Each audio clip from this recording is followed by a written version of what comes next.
Welcome to Rajapalayam recipes. அடிக்கிற வெயிலுக்குங்க எந்த juice போட்டு குடித்தாலும் தாகமே அடங்க மாட்டேங்குது.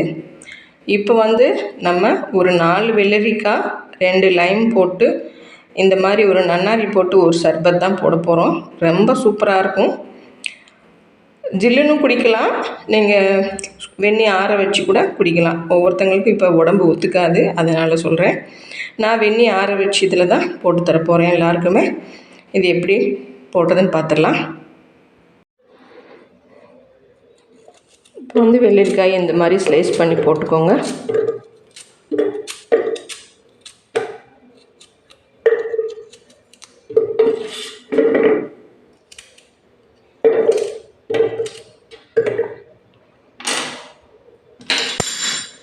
லைமை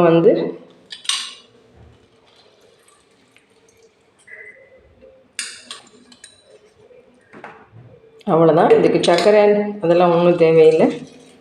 இது எடுத்துகிட்டு நன்னாரி போட்டு பிழிஞ்சு சாப்பிட்டிங்கன்னா செம்ம சூப்பராக இருக்கும். பிழிஞ்சு எடுத்துகிட்டு வந்துடலாம்.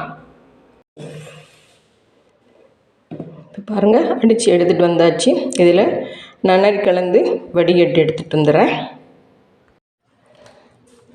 இப்போ ஜூஸ் அடித்து எடுத்துகிட்டு வந்துட்டோங்க. இந்த அளவு கப்புக்கு வந்திருக்குது. இதுக்கு 2 குழிக்கரண்டி நீங்கள் நன்னாரி ஊற்றிக்கோங்க. கரெக்டான அளவு இது.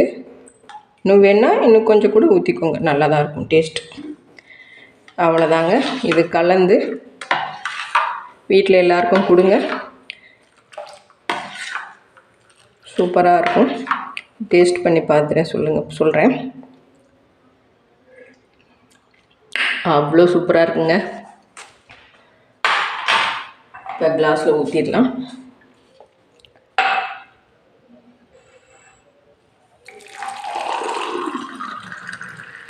அடிக்கிற வெயிலுக்கு இந்த மாதிரி நீங்களும் அடிக்கடி செஞ்சு சாப்பிடுங்க.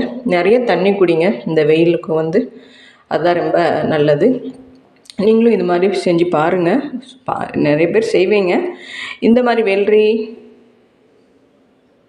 எலுமிச்சம்பழம் இந்த நன்னாரி போட்டு குடிங்க. இப்போ இந்த நன்னாரி ரொம்ப கலர் இல்லாமல் தான் வாங்கியிருக்கேன் நான். கலர்லெஸ் நன்னாரி சூப்பராக இருக்குது. நீங்களும் வாங்கி ட்ரை பண்ணி பார்த்து சாப்பிட்டுட்டு என்ஜாய் பண்ணுங்கள். தேங்க்யூ.